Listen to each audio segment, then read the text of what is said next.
오늘 설교는 퀴즈로 시작하겠습니다. 여러분, 구약 성경에서 가장 많이 나오는 인물이 누구일까요? 이름이 언급된 횟수로 따지면 다윗이 가장 많습니다. 히브리어 구약 성경에 900번 이상 나옵니다. 두 번째로 많이 나오는 인물은 모세입니다. 700번 정도 언급됩니다. 그러나 그 인물이 등장하는 이야기의 분량으로 따지자면 모세가 압도적으로 가장 많습니다. 구약 5경 가운데 출애굽 광야 생활을 다룬 4권, 곧 출애굽기, 레위기, 민수기, 신명기가 모두 모세의 이야기이니까요. 오늘은 모세에 관해서 살펴보고자 합니다. 함께 읽으신 민수기 20장에는 모세에 관한 슬픈 이야기가 담겨 있습니다. 그것은 모세가 한 가지 잘못을 저질렀고 그로 인해 가나안 땅에 들어갈 수 없게 된 것입니다. 그런데 본문을 읽다 보면 좀 의아하게 느껴집니다. 이 장면에 나오는 모세의 과오가 그렇게 큰 것인지, 그리고 40년간 광야에서 모세가 했던 수고와 고난이 얼마나 컸는데 겨우 이 정도 일로 인해 그런 가혹한 처분을 받아야 했는지 잘 이해가 안 되기도 합니다. 오늘은 이 장면을 중심으로 모세가 구약 성경과 하나님 백성의 역사에서 차지하는 위치에 관해 생각해보고 그것을 통해 주시는 주님의 음성에 귀 기울여 보고자 합니다. 출애굽한 이스라엘의 40년 광야 생활이 끝나갈 무렵에 일어난 일인 것으로 보입니다. 이스라엘 온 회중이 신광야 가데스에 머물렀는데 마실 물이 없었습니다. 그러자 백성들이 모여들어서 모세와 아론을 비방합니다. 이런 일이 종종 있었습니다. 그도 그럴 것이 이스라엘은 40년간 광야에 살았는데 광야는 비가 내리지 않아서 메마른 곳이므로 샘을 찾기가 어렵고 마실 물을 구하기가 쉽지 않았겠지요. 그때마다 이스라엘은 모세와 아론을 비방하기를 반복해 왔던 것입니다. 이번에도 다시 그 병이 도졌습니다. 다 같이 3, 4, 5절을 읽어보겠습니다. 백성은 모세와 다투면서 이렇게 말하였다. 우리의 동족이 주님 앞에서 죽어 넘어졌을 때에 우리도 죽었더라면 좋을 뻔하였소. 어쩌자고 당신들은 주님의 총회를 이 광야로 끌고 와서 우리와 우리의 가축을 여기에서 죽게 하는 거요. 어찌하여 당신들은 우리를 이집트에서 끌어내어 이 고약한 곳으로 데리고 왔소. 여기는 씨를 뿌릴 곳도 못 되어 무화과도 포도도 석류도 없고 마실 물도 없소. 이런 일이 있을 때마다 모세와 아론은 회막 어귀로 나아가 하나님 앞에 엎드렸습니다. 6절을 보면 이번에도 그리합니다. 그리고 주님의 영광이 그들 위에 나타납니다. 요한복음 설교할 때 말씀드렸습니다만 여기에서 주님의 영광이란 회막 위를 덮고 있는 구름을 투과하여 찬란하게 나타나는 주님의 가시적 현현을 가리키는 말입니다. 하나님은 8절에서 모세에게 말씀하십니다. 다 같이 8절을 읽어보겠습니다. 너는 지팡이를 잡아라. 너와 너의 형 아론은 회중을 불러 모아라. 그들이 보는 앞에서 저 바위에게 명령하여라. 그러면 그 바위가 그 속에 있는 물을 밖으로 흘릴 것이다. 너는 바위에서 물을 내어 회중과 그들의 가축대가 마시게 하여라. 하나님께서 말씀하신 대로 이어지는 90, 11절에서 모세는 지팡이를 잡고 이스라엘 회중을 불러 모아 바위에서 물이 나오게 합니다. 그런데 그 과정에서 어떤 심각한 문제가 발생합니다. 12절에서 그 일이 있고 난 후에 하나님께서 말씀하시는데요. 모세가 이스라엘 자손이 보는 앞에서 하나님을 믿지 않았고 하나님을 거룩하게 하지 않았다는 것입니다. 그리고 그로 인해 모세는 가나안 땅으로 들어가지 못한다고 말씀하십니다. 도대체 무슨 일이 일어난 걸까요? 다 같이 90, 11절을 읽어봅시다. 모세는 주님께서 그에게 명하신 대로 주님 앞에서 지팡이를 잡았다. 모세와 아론은 총회를 바위 앞에 불러 모았다. 모세가 그들에게 말하였다. 반역자들은 들으시오. 우리가 이 바위에서 당신들이 마실 물을 나오게 하리오. 모세는 팔을 높이 들고 그의 지팡이로 바위를 2번 쳤다. 그랬더니 많은 물이 솟아나왔고 회중과 그들의 가축대가 마셨다. 이것이 어떻게 하여 모세가 하나님을 믿지 않는 행동을 한 것이 되고 하나님을 거룩하게 하지 않는 행동이 되는 걸까요? 문제의 초점은 무엇을 했느냐보다 어떻게 했느냐에 있는 것 같습니다.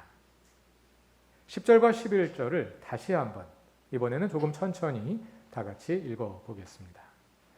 모세와 아론은 총회를 바위 앞에 불러 모았다. 모세가 그들에게 말하였다. 반역자들은 들으시오. 우리가 이 바위에서 당신들이 마실 물을 나오게 하리오. 모세는 팔을 높이 들고 그의 지팡이로 바위를 2번 쳤다. 그랬더니 많은 물이 솟아나왔고 회중과 그들의 가축대가 마셨다. 글자로 담겨 있는 정보가 많지 않기 때문에 그 분위기를 상상해 가며 읽을 필요가 있습니다. 모세는 백성들을 향하여 반역자들은 들으시오. 우리가 이 바위에서 당신들이 마실 물을 나오게 하리오 하며 팔을 높이 들고 지팡이로 바위를 2번 내리쳤습니다. 먼저 반역자라는 어휘와 팔을 높이 들고 지팡이로 바위를 내려치는 모습에서 모세의 분노를 읽어낼 수 있을 것 같습니다. 정말 화가 날 만한 상황이었습니다. 아마 하나님도 분노하셨을 것입니다. 그러나 모세는 화가 난 나머지 자제력을 잃고 넘어서는 안 될 선을 넘어버리고 마는데요. 그것은 모세 자신이 기적의 주체가 되어버린 것입니다. 모세는 우리가 이 바위에서 물을 내겠다며 마치 마술사가 주술 행위를 하듯 지팡이로 바위를 2번 내리칩니다. 구약 성경에서 모세는 하나님의 대변자입니다. 물론 모세 외에도 하나님의 말씀을 대언하는 예언자들이 많았는데요. 모세는 그런 예언자들과는 급이 다릅니다. 구약 성경에서 모세는 보통 사람과는 다른 특별한 존재로 그려집니다. 다 같이 민수기 12장을 찾아봅시다.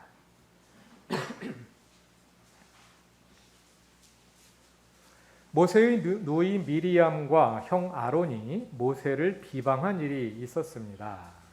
12장 2절을 보시면 아론과 미리암이 주님께서 모세와만 말씀하시냐 우리와도 말씀하시지 않느냐 하면서 모세의 권위에 도전합니다.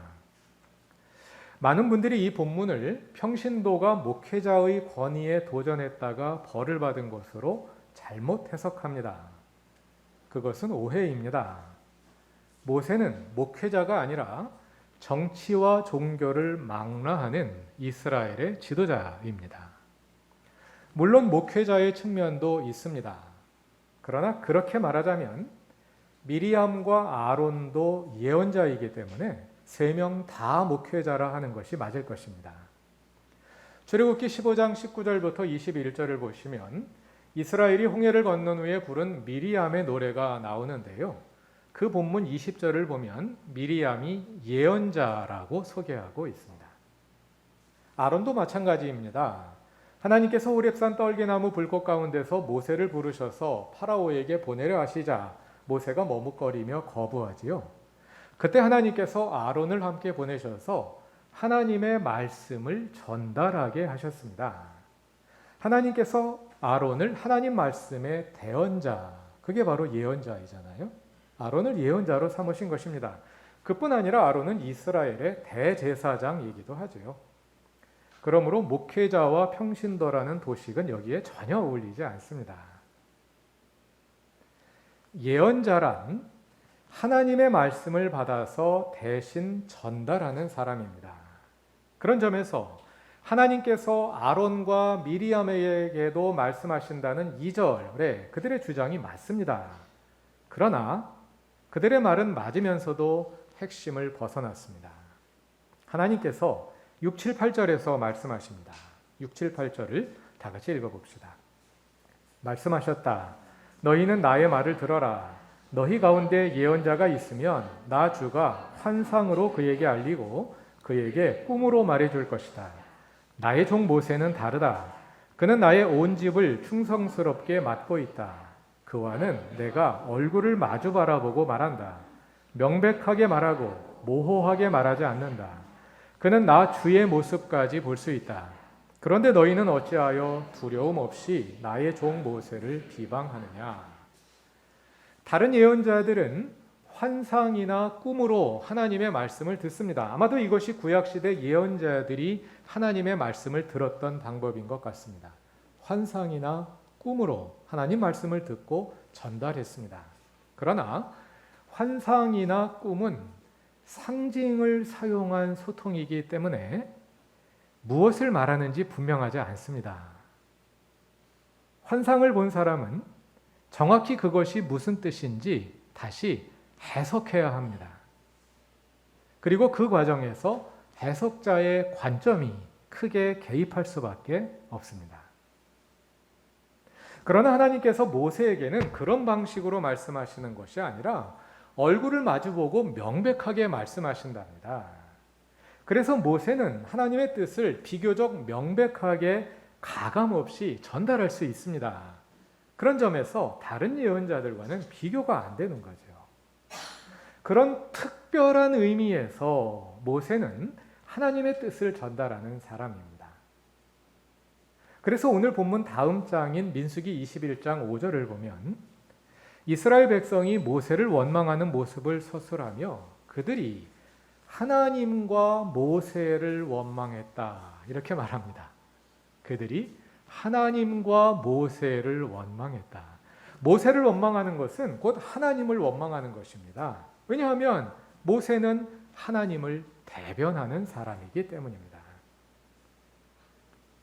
모세는 이렇게 하나님의 특별한 대변자로서 보통 사람 이상의 존재였기 때문에 우리가 구약을 읽을 때 이 점을 잘 놓치기 쉬운데요. 모세는 보통 사람이 아니에요. 보통 사람 이상의 특별한 존재입니다. 그것이 구약이 그리는 모세입니다. 그렇기 때문에 만일 모세가 하나님의 뜻을 전달하는 과정에서 어떤 잘못이 있다면 그것은 보통 사람의 잘못과는 근본적으로 다른 방식으로 다루어질 수밖에 없었습니다. 다른 예언자들을 통해 선포되는 하나님의 뜻은 마치 굴이 거울로 보는 것처럼 희미하게 전달됩니다. 지금은 우리가 거울로 보는 것 같이 희미하나 고린도전서 13장에 나오는 표현이죠. 그러나 모세를 통해 선포되는 하나님의 뜻은 마치 투명한 유리를 투과하여 보여주는 것처럼 선명하게 전달됩니다.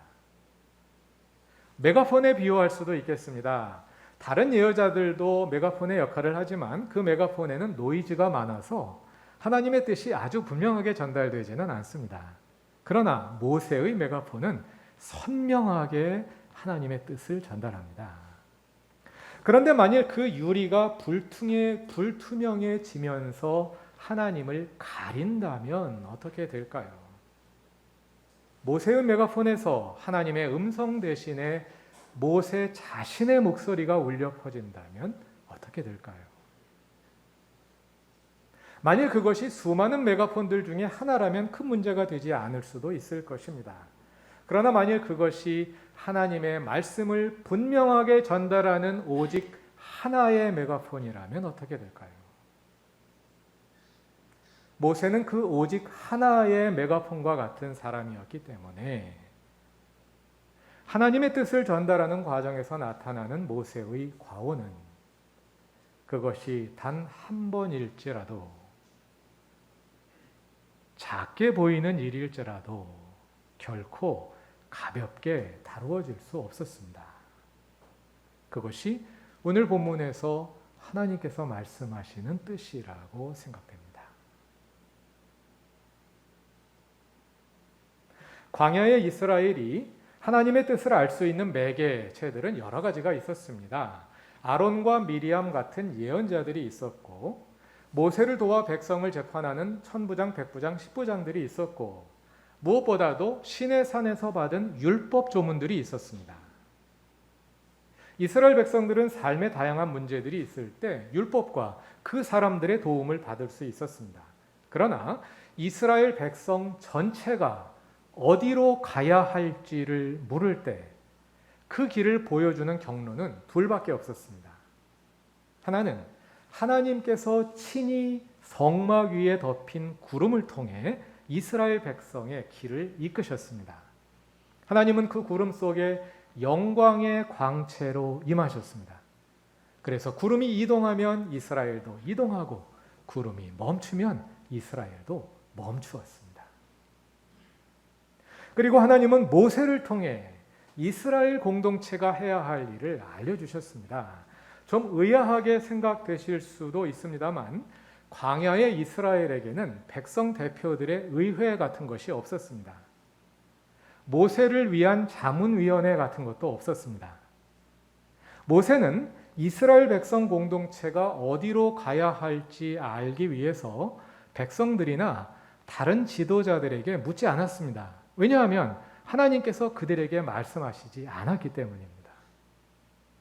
이스라엘이 어디로 가야 할지 알아야 할 때 모세는 성막 어귀에 가서 하나님 앞에 엎드렸습니다.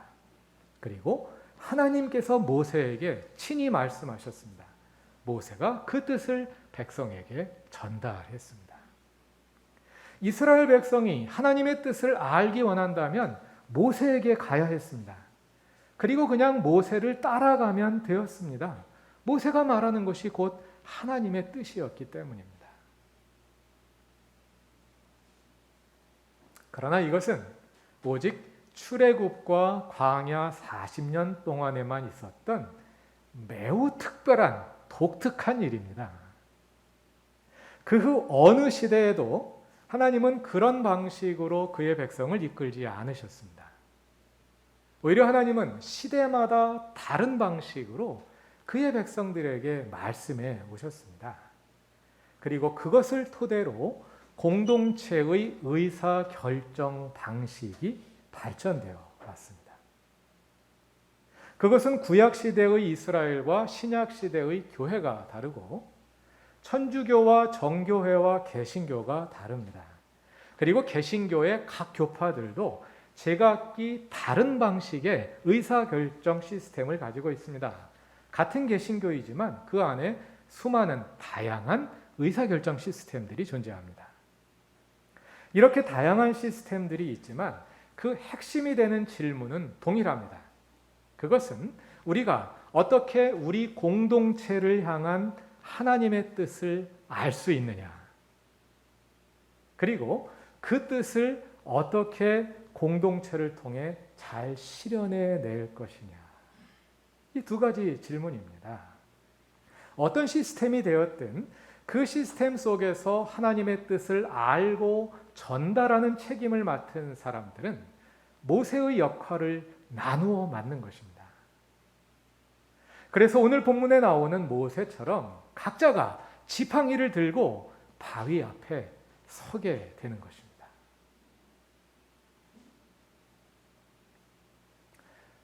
그루터기 교회의 의사결정 구조의 바탕이 되는 믿음은 하나님께서 공동체를 통해서 말씀하신다는 것입니다. 하나님께서 광야에서는 공동체를 향한 하나님의 뜻을 모세를 통해 전달하셨지만 오늘은 우리 교우 한 사람 한 사람을 통해 전달하십니다. 그루터기 교회 시스템의 근본 질문은 이것입니다. 하나님께서 각 교우를 통해 주시는 말씀을 어떻게 하면 잘 들을 수 있을까?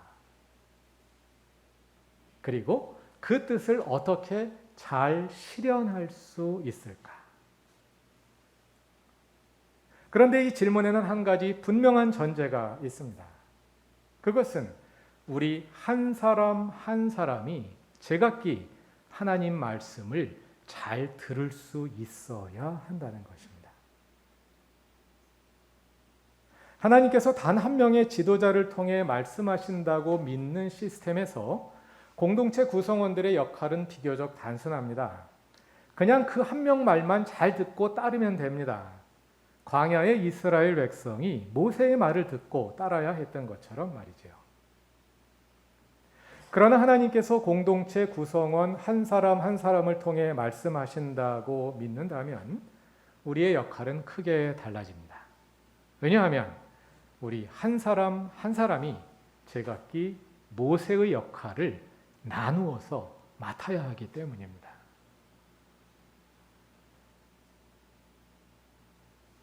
아주 단순하게 말하자면 한 명의 모세를 따르는 공동체는 기도하지 않아도 큰 문제 될 것이 없습니다. 모세 말만 잘 들으면 되잖아요. 성경 읽지 않아도 됩니다. 모세 말만 잘 들으면 큰 문제가 없습니다. 물론 아주 단순화해서 말한 것입니다. 아주 단순화해서 말하자면 그렇다는 겁니다. 그러나 각 사람이 모세의 역할을 하는 공동체는 다릅니다. 한 사람 한 사람이 기도하지 않으면, 한 사람 한 사람이 말씀을 진지하게 대면하지 않으면 각자가 자기 지팡이를 들고 바위를 두드리게 될 것입니다. 하나님의 음성을 어떻게 들을 수 있을까요? 기도하는 가운데 직접 하나님께 묻고 답을 들을 수 있습니다. 그러나 여러분도 기도하면서 주님께 질문해 보신 경험들이 있으실 텐데요. 질문하면 하나님께서 답을 잘 주시던가요? 주님께서 어떤 방법으로 답을 주시던가요? 우리가 주님의 답을 듣지 못하는 이유는 많은 경우 주님이 대답하시지 않기 때문이 아니라 주님이 말씀하셔도 우리가 알아듣지 못하기 때문입니다. 왜냐하면 주님은 우리가 일반적으로 소통하는 그런 방식으로 우리에게 말씀하시지 않기 때문입니다. 주님이 말씀하시지만 우리에게 듣는 귀가 없어서 그 말씀을 알아듣지를 못합니다. 우리가 기도하는 것은 그 듣는 귀를 훈련하는 것입니다. 하나님께서 말씀하시는 방법에 익숙해지는 것입니다. 그래서 하나님과 소통을 잘하는 사람이 되는 것입니다. 하나님의 음성을 듣는 것은 우리의 합리적 지성의 한계를 넘어서는 일입니다. 그러나 합리성을 무시하고 반지성적으로 이루어지는 것도 아닙니다. 오히려 하나님께서 기도를 통해 우리의 지성을 변화시키십니다. 그래서 계시로 조명된 합리성에 이르게 하십니다.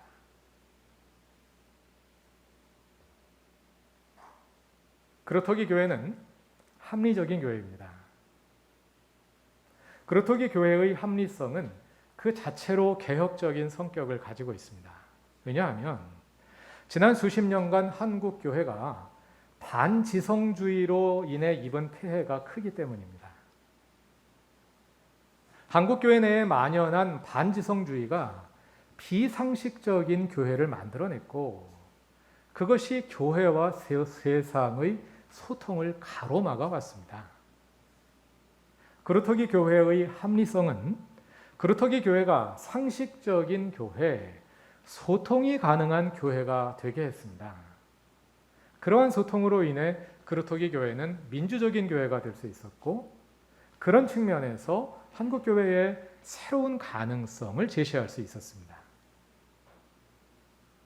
그러한 합리성은 특히 지난 3년간 코비드 기간에 빛을 발휘했다고 생각됩니다. 그루터기 교회는 코비드의 비대면 상황에 적응하는데 큰 어려움이 없었습니다. 오히려 지난해 예산의 4분의 1을 국내외의 어려운 이웃과 교회들을 돕는 일에 사용하는 등 팬데믹의 위기 중에도 어떤 면에서는 교회의 기능을 더 잘 발휘해 왔습니다. 그러나 합리성이 항상 정답인 것은 아니죠. 시대의 변화에 따라 하나님께서 우리에게 새로운 사명을 주실 때가 있습니다. 그것은 예배의 갱신일 수도 있고, 교회가 세상 속에 존재하는 방식에 관한 것일 수도 있고, 교회 공동체 내부의 변화일 수도 있습니다. 하나님께서 우리에게 그러한 변화를 요구하실 때 지금이 그때인지 아닌지 어떻게 판단할 수 있으며 우리가 어떤 모습으로 바뀌어야 할지를 어떻게 가늠할 수 있을까요? 합리성 이상의 지혜가 필요합니다. 하나님의 계시를 통해 오는 지혜입니다. 계시로 조명된 합리성입니다. 그루터기 교회의 합리성은 계시로 조명되어 있습니까? 하나님께서 새로운 시대에 맞게 우리를 이끄시고 그 뜻을 우리에게 보여주실 때 우리는 그 음성을 듣고 감당할 준비가 되어 있습니까? 우리가 각자 주님의 음성을 듣기에 힘씁시다. 그리고 서로에게 귀 기울여 공동체를 통해 주시는 주님의 계시를 포착하기 위해 힘씁시다.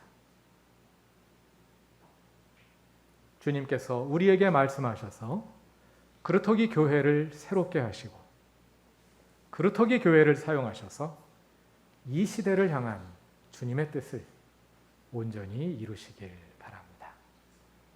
다 같이 기도드리겠습니다.